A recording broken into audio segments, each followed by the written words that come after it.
ಚಿತ್ರ ನೋಡಿದ್ದೀರಾ? ಏನ್ ಅನಿಸ್ತಾ ಇದೆ ಸರ್ ಇವರು ಚಿತ್ರ ನೋಡಿ? ಯಾಕಂದ್ರೆ 4ನೇ ಚಿತ್ರ ಸರ್ ಇಲ್ಲ ಬಜಾರ್ ಆಗ್ಬೋದು, ಆಮೇಲೆ ಅದು ಬರ್ತಾ ಆ್ಯಕ್ಚುಲಿ ಸುಮಾರು ಸಿನಿಮಾ, ಒಂದು 3 ಸಿನಿಮಾ, ಇದು 4ನೇ ಸಿನಿಮಾ. ಬಟ್ ನಾನು ನೋಡ್ದಂಗೆ ಒಂದು ನಾವೆಲ್ಲರೂ ಆ್ಯಕ್ಚುಲಿ ಇವೆಲ್ಲ ಏನು ಟ್ರೈಲರ್ ನೋಡಿದ್ದೀರಾ, ಆ್ಯಕ್ಚುಲಿ ತುಂಬ ಮಾಸ್ ಇರ್ಬೋದು. ಹಂಗೆ ಮಾಸ್ ಜೊತೆಗೆ ಆ್ಯಕ್ಚುಲಿ ತುಂಬ ಒಂದು ತಾಯಿ ಸೆಂಟಿಮೆಂಟಿಂದ ಹಿಡಿದು ತಾಯಿ ಎಷ್ಟು ಮುಖ್ಯ, ತಂದೆ ಏನು ಮಾಡ್ತಾನೆ, ಈ ಥರದ ಎಲಿಮೆಂಟ್ಸ್ ತುಂಬ ಚೆನ್ನಾಗಿ. ಆಮೇಲೆ ಡೈರೆಕ್ಟ್ ಇಲ್ಲೇ ಇದ್ದಾರೆ. ನಾವು ಆ್ಯಕ್ಚುಲಿ ಫಸ್ಟ್ ಹಾಫ್ ನೋಡಿದಾಗ ಒಂದೆಲ್ಲೋ ಒಂದು ಏನೋ ನೋಡ್ತಾ ಇದೀವಲ್ಲ ಅಂತ ಅನಿಸ್ತು. ಬಟ್ ಅದು ಆ್ಯಕ್ಚುಲಿ ಅದು ಮುಗಿದ ಮೇಲೆ ಆ್ಯಕ್ಚುಲಿ ಹೇಳ್ಬಾರ್ದು, ಅದು ಮುಗಿದ ಮೇಲೆ ಇನ್ನೊಂದು ಥರ ಇದೆ. ಆಮೇಲೆ ಹೌದಲ್ಲ ಇದೇನೋ ಒಂದು ಇದು ಮಾಡ್ಕೊಂಡಲ್ಲ ನಾವು ಅಂತ. ಸೊ ಆ ಥರದ್ದೊಂದು ಸಿನಿಮಾ. ಆಮೇಲೆ ನನಗೆ ತುಂಬ ಇಷ್ಟ ಆಗಿದೆ ಏನಂದರೆ ಫೈಟ್ಗಳಲ್ಲಿ. ಆಮೇಲೆ ಮುದುರಾಕ್ಷಿ ನಾನು ಯಾವಾಗಲೂ ಹೇಳಿದೆ, ನಾನು ಅವತ್ತು ಏನೋ ಟ್ರೈಲರಿಂದ ಇದ್ರ ದಿನಾನು ಹೇಳಿದೆ, ತುಂಬ ಒಳ್ಳೆಯ ಸಾಂಗ್. ಆದಮೇಲೆ ಮೆಲೋಡಿಗಳು ತುಂಬ ಚೆನ್ನಾಗಿದೆ. But Dhanveer has grown up actually. 3 ಸಿನಿಮಾಗೆ 4ನೇ ಸಿನಿಮಾಗೆ ಆ್ಯಕ್ಚುಲಿ ಬೇರೆ ಥರ ಧನ್ವೀರ್ ನಾವು ಕಾಣಿಸ್ತೀವಿ. ಅದಲ್ಲದೆ ಫೈಟ್ಗಳನ್ನ ತುಂಬ ಚೆನ್ನಾಗಿ ಅಂದರೆ ಪೋರ್ಟ್ರೇಟ್ ಮಾಡ್ತಾರೆ. ಗೊತ್ತಾ, ಆ್ಯಕ್ಚುಲಿ ಫೈಟ್ಗಳೇನು ಅಂದ್ಕೊಳ್ತೀವಿ, ಸುಮ್ಮನೆ ಒಡಿ ಬಡಿ ಇದಲ್ಲ, ಅವನು ಪೋರ್ಟ್ರೇಟ್ ಮಾಡೋದಿದೆಯಲ್ಲ ಈಗಿನ ದಿನಗಳಲ್ಲಿ. ಸೊ ತುಂಬ ಚೆನ್ನಾಗಿ ಮಾಡಿದ್ದಾರೆ. ಯಾಕಂದರೆ ಒಂದು 6'3", ನನಗಿಂತ 1.5 ಇಂಚು ಅಲ್ಲ 1ರಿಂದ 2 ಇಂಚು. ಬಟ್ ಕಾಲು ತುಂಬ ಚೆನ್ನಾಗಿ ಯೂಸ್ ಮಾಡಿದ್ದಾರೆ. ನಾನು ಆ್ಯಕ್ಚುಲಿ ಯಾವಾಗಲೂ ಹೇಳ್ತಾ ಇರ್ತೀನಿ, ಕಾಲು ತುಂಬ ಚೆನ್ನಾಗಿ ಯೂಸ್ ಮಾಡಿದ್ರೆ. ಯಾಕಂದ್ರೆ ಉದ್ದಕ್ಕಿರೋರಿಗೆ ಆ್ಯಕ್ಚುಲಿ ಅಪ್ಪರ್ ಬಾಡಿ ಸ್ವಲ್ಪ ಚಿಕ್ಕದಿರುತ್ತೆ, ಬಟ್ ಲೋವರ್ ಬಾಡಿ ಸ್ವಲ್ಪ ಜಾಸ್ತಿ ಇರುತ್ತೆ. ಬಟ್ ಕಾಲು ತುಂಬ ಚೆನ್ನಾಗಿ ಯೂಸ್ ಮಾಡಿದ್ದಾರೆ. ತುಂಬ ಚೆನ್ನಾಗಿ ನೀಟ್ ಕ್ಲೀನ್ ಮೂವಿ.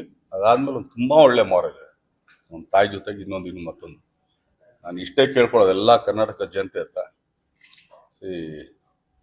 ವಾಮನ ಅಂದ್ರೆ ಏನು? ಅವನೊಂದು ಭಿಕ್ಷೆ ಬೇಡಕ್ಕೆ ಬಂದಂಥ ಹುಡುಗ, ಒಬ್ಬ ಬಲಿ ಚಕ್ರವರ್ತಿ ಹತ್ರ ಭಿಕ್ಷೆ ಬೇಡ್ತಾನೆ. ಸೊ 3 ಹೆಜ್ಜೆ ನೀನು ಎಲ್ಲಾರು ಹಿಡ್ಕೊ ಅಂತ ಹೇಳ್ತಾನೆ. ಅಲ್ಲಿ ಇಡ್ತಾನೆ, ಇಲ್ಲಿ ಇಡ್ತಾನೆ, ಕೊನೆಗೆ ಎಲ್ಲಿ ಹೆಜ್ಜೆ ಇಡಬೇಕು ಅಂತ. ಬಟ್ ಈ ವಾಮನ ಬರೀ ಚಿತ್ರರಂಗದಲ್ಲಿ, ಕನ್ನಡ ಚಿತ್ರರಂಗದಲ್ಲಿ 1 ಕಾಲ್ ಕೇಳ್ತಾ ಇದ್ದಾರೆ, ಅದು ಕನ್ನಡ ಜನತೆ ಕೊಡ್ತಾರೆ. ಸೊ ಆ ಹೆಜ್ಜೆ ತುಂಬಾ ಒಳ್ಳೆ ದೊಡ್ಡ ಹೆಜ್ಜೆ ಆಗುತ್ತೆ. ಸೊ ಸಿನಿಮಾ ಮುಗಿತು. ಸಿನಿಮಾನಾ? ಸಿನಿಮಾ ಬಗ್ಗೆ ಸೊ ರೀಸೆಂಟ್ ಆಗಿ ರಾಯಲ್ ಸಿನಿಮಾ ನೋಡಿದ್ರಿ, ಈಗ 2ನೇ ತಮ್ಮ ಧನ್ವೀರ್ ಅವ್ರು ಆಕ್ಟ್ ಮಾಡಿದ್ರು ವಾಮನ ಸಿನಿಮಾ ನೋಡಿದ್ರಿ. ಇಬ್ಬರ ಕಾಂಬಿನೇಷನ್ ಸಿನಿಮಾ ಯಾವಾಗ ಬರ್ಬೋದು? ಸರಿ ಇಲ್ಲ, ಅದಕ್ಕೊಂದು ಒಳ್ಳೆ ಡೈರೆಕ್ಟ್ ಬೇಕು. ನಾನು ಇವತ್ತು ಹೇಳ್ತಾ ಇರೋದೇನಂದ್ರೆ, ನಾನು ಮಾಡೋದಾಗ್ಲಿ ಇಲ್ಲ, ಚಿಕ್ಕಣ್ಣ ಮಾಡೋದಾಗ್ಲಿ ಇಲ್ಲ, ಧನ್ವೀರ್ ಮಾಡೋದಾಗ್ಲಿ ಇಲ್ಲ ಅನ್ನಲ್ಲ. ಒಂದು ಒಳ್ಳೆ ಕತೆ ಬರಬೇಕು. ಸುಮ್ಮನೆ ಧನ್ವೀರ್ ನಂಗೆ ಗೊತ್ತು, ಧನ್ವೀರ್ ಹಿಂಗ್ ಮಾಡೋದು, ನಾವು ಆಕ್ಚುಲಿ 1 ಪದನೂ ಕೇಳಲ್ಲ, ಕಥೆನೂ ಕೇಳಲ್ಲ.